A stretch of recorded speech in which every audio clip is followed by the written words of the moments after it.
ബിനോയ് നമ്മളോടൊപ്പം ചേരുന്നു. ബിനോയ്, ഏറ്റവും കൂടിയ പ്രായത്തിൽ കേരളത്തിന്റെ മുഖ്യമന്ത്രിയായ ആളാണ് വി.എസ്. അച്യുതാനന്ദൻ. 2006 മെയ് 18 കേരളത്തിന്റെ 11ാമത് മുഖ്യമന്ത്രിയായി സത്യപ്രതിജ്ഞ ചെയ്യുമ്പോൾ അദ്ദേഹത്തിന് 83 വയസ്സായിരുന്നു. അതുകൊണ്ട് തന്നെ അദ്ദേഹത്തിന്റെ ഈ ഒരു ഏറ്റവും പ്രായം കൂടിയ കേരളത്തിന്റെ മുഖ്യമന്ത്രിയായി നിന്നിരുന്ന ആൾ എന്നൊരു പ്രത്യേകതയും ഒരു സ്ഥാനപ്പേരും അദ്ദേഹത്തിന് ലഭിക്കുന്നുണ്ട്. അദ്ദേഹത്തിന്റെ രാഷ്ട്രീയ ജീവിതത്തെക്കുറിച്ച് ഒന്ന് വിവരിക്കാമോ? വി എസിനെ സംബന്ധിച്ചിടത്തോളം വി എസ് ഒരു ശക്തിയായിരുന്നു പാർട്ടിക്കകത്ത്. എപ്പോഴും ഈ 2006 തെരഞ്ഞെടുപ്പിൽ വി എസിന് പാർട്ടി സീറ്റ് നിഷേധിച്ചപ്പോഴും വി എസ് അച്യുതാനന്ദന് വേണ്ടി ജനങ്ങൾ നിരത്തിലിറങ്ങി ബഹളം വെച്ചും മുദ്രാവാക്യം മുഴക്കിയും ഒക്കെയാണ് വി എസിനെ മത്സരരംഗത്തേക്ക് മലമ്പുഴയിലേക്ക് കൊണ്ടുവരുന്നത്. അവിടെ വി എസ് ജയിച്ചു കയറിയപ്പോൾ പിന്നീട് പാർട്ടിക്ക് ഒന്നും തന്നെ ചിന്തിക്കേണ്ടി വന്നില്ല. വി എസ് മുഖ്യമന്ത്രി പദത്തിലേക്ക് എത്തപ്പെടുന്നു. ഏറ്റവും മുതിർന്ന നേതാവെന്ന നിലയ്ക്ക് വി എസിനെ തന്നെ പോളിറ്റ് ബ്യൂറോയും സംസ്ഥാന സെക്രട്ടേറിയറ്റും മുഖ്യമന്ത്രി സ്ഥലത്തേക്ക് തീരുമാനിക്കുകയും ചെയ്യുന്നു. അങ്ങനെ ഒരു ശക്തനായ നേതാവായി മുഖ്യമന്ത്രിയായി വി എസ് മാറപ്പെടുന്നു എന്നുള്ളതാണ് ഏറ്റവും എടുത്തു പറയേണ്ട കാര്യം. വി എസിനെ സംബന്ധിച്ചിടത്തോളം വി എസിന് വേണ്ടി അല്ലെങ്കിൽ ഒരു മുഖ്യമന്ത്രിയെ ജനങ്ങളാൽ മത്സരിപ്പിച്ച് ജനങ്ങളാൽ തിരഞ്ഞെടുക്കപ്പെടുന്ന ഒരു നേതാവ് എന്ന് വേണമെങ്കിൽ നമുക്ക് പറയാൻ കഴിയും. അത്ര അധികം ആളുകളുടെ ഇടയിൽ അദ്ദേഹത്തിന് ശക്തിയുണ്ടായിരുന്നു. അത്ര അധികം അദ്ദേഹത്തിന് പാർട്ടിക്കുള്ളിൽ ശക്തിയുണ്ടായിരുന്നു. ഒപ്പം സാധാരണക്കാരൻ്റെ മനസ്സിൽ ഇത്രയധികം ജീവിച്ചിരുന്ന ഒരു നേതാവ്, ഇത്രയധികം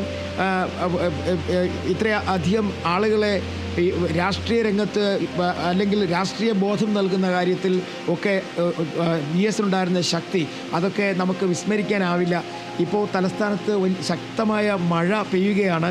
ഇതൊക്കെ തന്നെ പൊതുദർശനത്തിന് ബാധിക്കാനുള്ള സാധ്യത നമുക്ക് തള്ളിക്കളയാനാകില്ല. എങ്കിലും സെക്രട്ടേറിയറ്റ് പരിസരത്ത് മഴയും നനഞ്ഞ് ഈ വി എസ് അച്യുതാനന്ദന് അന്ത്യോപചാരം അർപ്പിക്കാൻ, അന്ത്യാഭിവാദ്യം അർപ്പിക്കാൻ നിരവധി ആളുകൾ കാത്തു നിൽക്കുകയാണ്. രാവിലെ 6 മണി മുതൽ തന്നെ സെക്രട്ടേറിയറ്റിൻ്റെ പ്രധാന ഗേറ്റിന് മുന്നിൽ വളരെ ദൂരെ നിന്ന് കണ്ണൂർ, കോഴിക്കോട് ഇങ്ങനെ സ്ഥലങ്ങളിൽ നിന്നൊക്കെ ഉള്ള ആളുകൾ അവിടെ എത്തിച്ചേർന്നിട്ടുണ്ട്.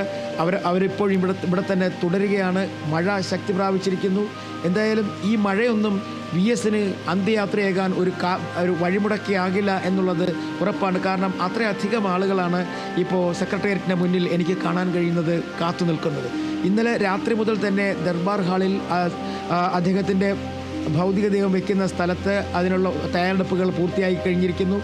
ഇന്ന് രാവിലെ 9 മണിക്ക് പൊതുദർശനം തുടങ്ങിക്കഴിഞ്ഞാൽ 2 മണിവരെയാണ് ദർബാർ ഹാളിൽ പൊതുദർശനത്തിനുള്ള അവസരം. അതിനുശേഷം വിലാപയാത്ര തിരുവനന്തപുരത്ത് നിന്നും ആലപ്പുഴയിലേക്ക് പുറപ്പെടും. വിലാപയാത്ര പുറപ്പെടുന്നതിൻ്റെ വിവിധ സ്ഥലങ്ങളിൽ പാർട്ടി പ്രവർത്തകർക്ക് അന്ത്യാഞ്ജലി അർപ്പിക്കുന്നതിന് വേണ്ടിയുള്ള സംവിധാനങ്ങൾ ഒരുക്കിയിട്ടുണ്ട്. ഏറ്റവും കൂടുതൽ തിരുവനന്തപുരം ജില്ലയിലാണ് നിലവിൽ നമുക്ക് കിട്ടുന്നതനുസരിച്ച്. തിരുവനന്തപുരം ജില്ലയിലെ ഉള്ളൂർ, പോങ്ങുമൂട്, അതുപോലെ തന്നെ ശ്രീകാര്യം, കഴക്കൂട്ടം, അങ്ങനെ തുടങ്ങി കടമ്പാട്ട് കോണം വരെയുള്ള 11ഓളം സ്ഥലങ്ങളിൽ വി എസ് അച്യുതാനന്ദന് അന്ത്യാഞ്ജലി അർപ്പിക്കുന്നതിന് വേണ്ടിയുള്ള സംവിധാനങ്ങൾ ഒരുക്കും. കൊല്ലത്തേക്ക് കടന്നു കഴിഞ്ഞാൽ പാരിപ്പള്ളി, ചാത്തന്നൂർ, കൊട്ടിയം, ചിന്നക്കട, ബസ്വേ ഇങ്ങനെയുള്ള സ്ഥലങ്ങളിൽ സംവിധാനമുണ്ടാകും. കാവനാട് തുടങ്ങിയ സ്ഥലങ്ങളിലൊക്കെ തന്നെ ഇത് മറ്റൊന്നും കൊണ്ടല്ല, ഇങ്ങനെ പ്രത്യേക പോയിന്റുകൾ കേന്ദ്രീകരിച്ചിരിക്കുന്നത്. കാരണം ഈ വിലാപയാത്ര കഴിയുന്നത്ര വേഗത്തിൽ ആലപ്പുഴയിൽ എത്തിക്കണം. അതിനുവേണ്ടി ഈ പാർട്ടി എടുത്ത തീരുമാനമാണ് ഏരിയ കമ്മിറ്റികൾ കേന്ദ്രീകരിച്ചുകൊണ്ട്. ഇപ്പോൾ തിരുവനന്തപുരം ജില്ലയിൽ ഇത്രയും സ്ഥലം വരുന്നത് മറ്റൊന്നും കൊണ്ടല്ല, തിരുവനന്തപുരം ജില്ലയുടെ ദേശീയപാതയ്ക്ക് അപ്പുറത്തേക്ക് മറ്റു മലയോര മേഖലയിൽ ഉള്ളവരുണ്ട്. അങ്ങനെയുള്ള വിവിധ സ്ഥലങ്ങളിൽ നിന്ന് ആളുകൾക്ക് വിവിധ ഇടങ്ങളിൽ വന്ന് അന്ത്യാഞ്ജലി അർപ്പിക്കുന്നതിന് വേണ്ടിയുള്ള അവസരമൊരുക്കുന്നതിൻ്റെ ഭാഗമായിട്ടാണ് തിരുവനന്തപുരം ജില്ലയിൽ 11ലധികം സ്ഥലങ്ങൾ തീരുമാനിച്ചിരിക്കുന്നത്.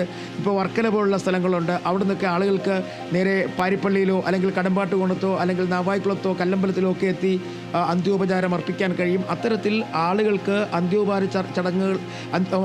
അന്ത്യാഭിവാദ്യം അർപ്പിക്കുന്നതിന് വേണ്ടിയുള്ള എല്ലാ സംവിധാനങ്ങളും പാർട്ടി ഇടപെട്ട് തന്നെ സജ്ജമാക്കി കഴിഞ്ഞിരിക്കുന്നു. നല്ല മഴ പെയ്യുന്നുണ്ട്. സെക്രട്ടേറിയറ്റിന് മുന്നിൽ ഈ മഴയൊക്കെ അവഗണിച്ചുകൊണ്ട് വലിയ ജനക്കൂട്ടം എത്തിച്ചേർന്നുകൊണ്ടിരിക്കുന്നു. വളരെയധികം ആളുകളാണ് സെക്രട്ടേറിയറ്റിന് മുമ്പിലേക്ക് എത്തിക്കൊണ്ടിരിക്കുന്നത്. അങ്ങനെ എല്ലാ അർത്ഥത്തിലും വി എസ് അച്യുതാനന്ദന് വിട ചൊല്ലുവാൻ തലസ്ഥാന നഗരി ഒരുങ്ങിക്കഴിഞ്ഞിരിക്കുന്നു എന്ന് നമുക്ക് പറയാൻ കഴിയും. വലിയ തരത്തിൽ ഇന്നലെ തന്നെ നമ്മൾ കണ്ടതാണ്. 3:20 ആണ് അദ്ദേഹത്തിൻ്റെ മരണം ഔദ്യോഗികമായി സ്ഥിരീകരിച്ചത്. അപ്പോൾ മുതൽ തന്നെ തിരുവനന്തപുരത്തെ സ്വകാര്യ ആശുപത്രിക്ക് മുന്നിലും AKI സെൻറ്ററിന് മുന്നിലും ഒപ്പം അദ്ദേഹത്തിൻ്റെ വേലിക്കകത്തെ വീട്ടിലും ഒക്കെ തന്നെ വളരെയധികം ആളുകളാണ് തിങ്ങിക്കൂടി എത്തിയത്. SUT ആശുപത്രിയിൽ നിന്നും അല്ലെങ്കിൽ പട്ടത്തെ ആശുപത്രിയിൽ നിന്നും 6 മണിയോടുകൂടി ആണ് മൃതദേഹം പുറത്തേക്ക് കൊണ്ടുവന്നത്. വളരെ വേഗത്തിൽ AKI സെൻറ്ററിൽ എത്തിച്ചു. ആ മൃതദേഹം പുറത്തേക്ക് കൊണ്ടുവന്നപ്പോൾ ഉയർന്നു പൊങ്ങിയ തിരമാലകൾ പോലെ അലയടിച്ചുയർന്ന കണ്ണേ കരളെ VSA എന്നുള്ള ആ മുദ്രാവാക്യം AKI സെൻറ്ററിൽ രാത്രി വൈകിയും മുഴങ്ങുന്നുണ്ടായിരുന്നു. ഇടതടവില്ലാതെ ഏറ്റുവിളിക്കുവാൻ ആയിരങ്ങളുണ്ടായിരുന്നു. അത് വേലിക്കകത്തെ വീടിന് മുന്നിലും നമുക്ക് കാണാൻ കഴിഞ്ഞതാണ്. അങ്ങനെ ഒരു വലിയ നേതാവിന്, കേരളം കണ്ട ഏറ്റവും വലിയ രാഷ്ട്രീയക്കാരന് ഇന്ന് തലസ്ഥാനം വിട പറയുകയാണ്, വിട ചൊല്ലുകയാണ്. അദ്ദേഹത്തിൻ്റെ കർമ്മമണ്ഡലമായ AKI സെൻറ്ററിൽ 9 മണിവരെ ആയിരുന്നു മൃതദേഹം പൊതുദർശനത്തിന് വെക്കുമെന്ന് പറഞ്ഞതെങ്കിൽ അതൊക്കെ ആ കണക്ക് കൂട്ടലുകളൊക്കെ തെറ്റിച്ചു. 11 മണിയായിട്ടും വലിയ ജനക്കൂട്ടം ഈ അവരുടെ പ്രിയ നേതാവിന്, അവരുടെ പ്രിയ VSന് അന്ത്യാഭിവാദ്യം അർപ്പിക്കാൻ കാത്തുകിടക്കുന്ന ഒരു കാഴ്ച നമ്മൾ കണ്ടതാണ്. പക്ഷേ ചില നിയന്ത്രണങ്ങൾ ഏർപ്പെടുത്തിക്കൊണ്ട് അവിടുന്ന് അദ്ദേഹത്തിൻ്റെ മൃതദേഹം നേരെ തിരുവനന്തപുരത്ത് തന്നെ ഉള്ള അദ്ദേഹത്തിൻ്റെ വേലിക്കകത്തെ വീട്, ആലപ്പുഴയിലെ വീടിൻ്റെ തറവാട്ട് പേര് തന്നെയാണ് തിരുവനന്തപുരത്തെ വീട്ടിന് വിട്ടിരിക്കുന്നത്. വേലിക്കകത്തെ വീടെന്ന് തന്നെയാണ്. കഴിഞ്ഞ 2 വർഷമായി VS അച്യുതാനന്ദൻ പൊതുവേദികളിൽ നിന്നും പൊതുജനങ്ങളിൽ നിന്നുമൊക്കെ അകന്നുള്ള ഒരു ജീവിതമായിരുന്നു. കാരണം കോവിഡിൻ്റെ ഒരു വ്യാപന സമയത്ത് വലിയ തരത്തിലുള്ള ബുദ്ധിമുട്ട് ഉണ്ടായിരുന്നു. ഈ അദ്ദേഹത്തിന് പുറത്തേക്ക് പോകാൻ വരാത്തൊരു സമയമുണ്ടായിരുന്നു. അങ്ങനെ ആ കാലഘട്ടത്തിലൊക്കെ തന്നെ VS വളരെ കൃത്യമായി അദ്ദേഹത്തിൻ്റെ ആരോഗ്യം സംരക്ഷിക്കുന്നതിന് വേണ്ടി അവരുടെ വീട്ടിൽ തന്നെ ഒരു സംവിധാനമൊരുക്കി അവിടെ തന്നെ കഴിഞ്ഞുകൂടിയത്. അതുകൊണ്ട് ജനമനസ്സുകളിൽ VS നിറഞ്ഞു നിന്നെങ്കിലും VS എന്ന മനുഷ്യൻ്റെ പ്രസംഗം, VS എന്ന മനുഷ്യനെ നേരിട്ട് കാണാൻ കഴിയാതായിട്ട് കുറേ നാളുകളായിരുന്നു. അതുകൊണ്ട് തന്നെ എല്ലാവരും ഇവിടെ എത്തുന്നതും അതിനു വേണ്ടിയാണ്. VSനെ ഒന്ന് നേരിട്ട് കണ്ട് VSനോട് തൻ്റെ വിഷമതകൾക്ക് അല്ലെങ്കിൽ അവരുടെ ബുദ്ധിമുട്ടുകൾക്ക് പരിഹാരം കണ്ടെത്തുന്നതിന് വേണ്ടി മുന്നിൽ നിന്ന് പ്രവർത്തിച്ച കർമ്മധീരനായ നേതാവിന് ഒരു അന്ത്യവിഭാദ്യം അർപ്പിക്കുന്നതിന് വേണ്ടിയാണ് ഈ ജനാവലി ഇങ്ങനെ കാത്തു നിൽക്കുന്നത്. ശക്തമായ മഴയുണ്ട്, തലസ്ഥാനത്ത് നല്ല മഴ പെയ്യുകയാണ്. ഇത് ഇനിയൊരു വിലാപയാത്രയായിട്ടായിരിക്കില്ല VSൻ്റെ മൃതദേഹം അദ്ദേഹത്തിൻ്റെ മകൻ്റെ വീട്ടിൽ നിന്നും ദർബാർ ഹാളിലേക്ക് കൊണ്ടുവരുന്നത്. കാരണം അത്തരം സമയങ്ങളൊന്നും ഇനിയില്ല. ഏതാനും മിനിറ്റുകൾക്കുള്ളിൽ തന്നെ ദർബാർ ഹാളിലേക്ക് മൃതദേഹം എത്തിക്കും. അത് കഴിഞ്ഞ് പൊതുദർശനം തുടങ്ങും. രാവിലെ 5-6 മണിയൊക്കെ ആയപ്പോഴേക്കും നിരവധി പേരാണ് സെക്രട്ടേറിയറ്റിനുള്ളിലെ ദർബാർ ഹാളിൽ പ്രവേശിച്ച് അന്ത്യാഭിവാദ്യം അർപ്പിക്കുന്നതിന് വേണ്ടി ഇവിടെ എത്തിച്ചേർന്നിരിക്കുന്നത്. അത്തരത്തിൽ വലിയ ഒരു ജനക്കൂട്ടം എല്ലാ സ്ഥലങ്ങളിലും നമുക്ക് കാണാൻ കഴിയുന്നുണ്ട്. വളരെയധികം ആളുകളെ നമുക്ക് കാണാൻ കഴിയുന്നുണ്ട്.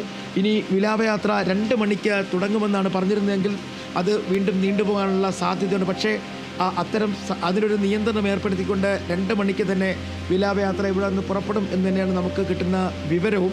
എന്തായാലും ഇന്നലെ വളരെയധികം ആളുകൾ AKG സെൻറ്ററിന് മുന്നിലായാലും വേലിക്കകത്ത് വീട്ടിലായാലും അദ്ദേഹം ചികിത്സയിൽ കഴിഞ്ഞ ആശുപത്രിയിലായാലും നിരവധി പേരാണ് അവിടേക്ക് എത്തിയത്, അദ്ദേഹത്തിന് അഭിവാദ്യം അർപ്പിക്കാൻ എത്തിയത്. അങ്ങനെ ഇപ്പോഴും അത്തരത്തിൽ ആളുകൾ പല സ്ഥലങ്ങളിലായി വേലിക്കകത്ത് വീട്ടിലേക്ക് എത്തിക്കൊണ്ടിരിക്കുന്നു. വേലിക്കകത്ത് വീട്ടിൽ ഇപ്പോൾ പാർട്ടി നേതാക്കന്മാരൊക്കെ ഉണ്ട്. നേരത്തെ മന്ത്രി V ശിവൻകുട്ടി, മന്ത്രി K കൃഷ്ണൻകുട്ടി തുടങ്ങിയവരൊക്കെ, സജി ചെറിയാൻ, ഇവരൊക്കെ തന്നെ അവിടെ എത്തി, VSൻ്റെ വീട്ടിലെത്തി അന്ത്യാഭിവാദ്യം അർപ്പിച്ചു. ഇപ്പോൾ അവരെല്ലാം തന്നെ അവിടെ ഉണ്ട്. ദർബാർ ഹാളിൽ സംവിധാനങ്ങൾ ഒരുക്കിക്കൊണ്ടിരിക്കുന്നു. അങ്ങനെ VSന് ഒരു വലിയ യാത്രാമൊഴി ചൊല്ലുന്നതിന് വേണ്ടി തിരുവനന്തപുരം തലസ്ഥാനം, അദ്ദേഹത്തിൻ്റെ കഴിഞ്ഞ 10-20 വർഷമായി അദ്ദേഹത്തിൻ്റെ കർമ്മഭൂമിയായിരുന്ന തിരുവനന്തപുരം തലസ്ഥാനവും അദ്ദേഹത്തിന് വിട ചൊല്ലാനായി ഒരുങ്ങിക്കഴിഞ്ഞിരിക്കുന്നു. ഒരുപക്ഷെ VS തൊട്ട സമരങ്ങളെല്ലാം, VS മനസ്സ് വെച്ച സമരങ്ങളെല്ലാം വിജയത്തിലെത്തിക്കാൻ കഴിഞ്ഞു. അത് പരിസ്ഥിതിയുടെ കാര്യത്തിലായാലും സ്ത്രീ സുരക്ഷയുടെ കാര്യത്തിലായാലും നീതികേടിൻ്റെ കാര്യത്തിലായാലും ഒക്കെ VS തൊട്ട സമരങ്ങൾ അത് നമ്മൾ കണ്ടതാണ്. ഇത്രയും വലിയ പ്രായത്തിലും ഇത്രയും പ്രായം കൂടിയിട്ടും അദ്ദേഹം മതികെട്ടാൻമല നടന്നു കയറി ശബരിമലയിൽ നടന്നെത്തി ശബരിമലയിലെ ക്രമീകരണങ്ങൾ നേരിട്ട് കണ്ട് വിലയിരുത്തി. പിന്നീട് അതുപോലെ തന്നെ അദ്ദേഹം പ്ലാച്ചിമട സമരം ഒരു പക്ഷേ നമുക്ക് പറയാൻ കഴിയുന്നത് അദ്ദേഹം ഏറ്റെടുത്ത അദ്ദേഹം പങ്കാളിയായ ഏറ്റവും വലിയ സമരങ്ങളിലൊന്നാണ് പ്ലാച്ചിമട സമരം. ആ പ്ലാച്ചിമട സമരത്തിൽ അദ്ദേഹം ജനപക്ഷത്ത് നിന്നുകൊണ്ട് ഉയർത്തിയ മുദ്രാവാക്യം കുടിവെള്ളത്തിന് വേണ്ടിയുള്ള മുദ്രാവാക്യമായി. അതിശക്തമായി കുടിവെള്ളത്തിന് വേണ്ടി അദ്ദേഹം നടത്തിയ സമര പോരാട്ടങ്ങളിലൊന്നായിരുന്നു ഈ പ്ലാച്ചിമട. പിന്നെ മാവൂർ സമരവും മാവൂരിൽ നമ്മൾ കണ്ടു, ഗാളിയാർ റൈഡ്സ് മാവൂരിൽ. അതിന് തൊട്ട് പിന്നാലെ ഇങ്ങനെ പറഞ്ഞു വരുമ്പോഴേക്കും മതികെട്ടാനിൽ കണ്ടു.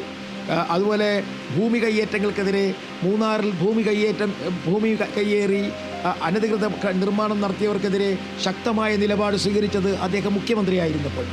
അങ്ങനെ ശരിയുടെ പക്ഷത്തുകൂടെ സഞ്ചരിക്കുകയും ജനങ്ങളുടെ ബുദ്ധിമുട്ടുകൾ കേട്ടറിയുകയും അതിന് പരിഹാരം കാണുവാൻ ശ്രമിക്കുകയും ചെയ്ത കർമ്മധീരനായ ഒരു നേതാവിനെയാണ് ഇന്ന് കേരളത്തിന് നഷ്ടമായിരിക്കും നമുക്ക് പറയാൻ കഴിയും.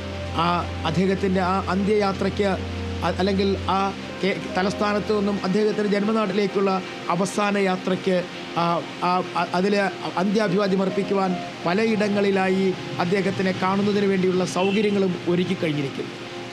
ദർബാർ ഹാളിലാകട്ടെ വളരെ വലിയ ക്രമീകരണങ്ങളാണ് ഒരുക്കിയിരിക്കുന്നത്.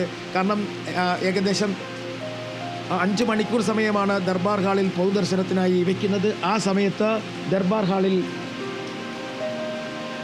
ദർബാർ ഹാളിൽ പരമാവധി ആളുകൾക്ക് അന്ത്യാഞ്ജലി അർപ്പിക്കുന്നതിനുള്ള അവസരം ഉണ്ടാകും. അത്തരത്തിലുള്ള ക്രമീകരണങ്ങൾ അവിടെ ഏർപ്പെടുത്തിയിട്ടുണ്ട്. ദർബാർ ഹാളിന് ഒപ്പം തന്നെ ദർബാർ ഹാൾ അവിടെ നിന്ന് പിന്നെ വിലാപയാത്ര തുടങ്ങുകയാണ്. ആദ്യ സ്ഥലം 2 മണിക്ക് പുറപ്പെട്ടു കഴിഞ്ഞ ആദ്യ സ്ഥലം ഉള്ളൂരിലാണ് അദ്ദേഹത്തിന് അന്ത്യാഞ്ജലി അർപ്പിക്കുന്നതിന് വേണ്ടി പാർട്ടി ക്രമീകരണങ്ങൾ ഏർപ്പെടുത്തിയിരിക്കുന്നത്. പിന്നീട് പോങ്ങുമൂട്, അത് കഴിഞ്ഞ് ശ്രീകാര്യം, കഴക്കൂട്ടം, ഇങ്ങനെ വിവിധ സ്ഥലങ്ങളിൽ തിരുവനന്തപുരം ജില്ലയുടെ വിവിധ സ്ഥലങ്ങളിൽ അദ്ദേഹത്തിന് അന്ത്യാഞ്ജലി അർപ്പിക്കാനും അന്ത്യാഭിവാദ്യം അർപ്പിക്കാനും ഒക്കെ സൗകര്യങ്ങൾ ഒരുക്കിയിട്ടുണ്ട്. ദീപ്തി.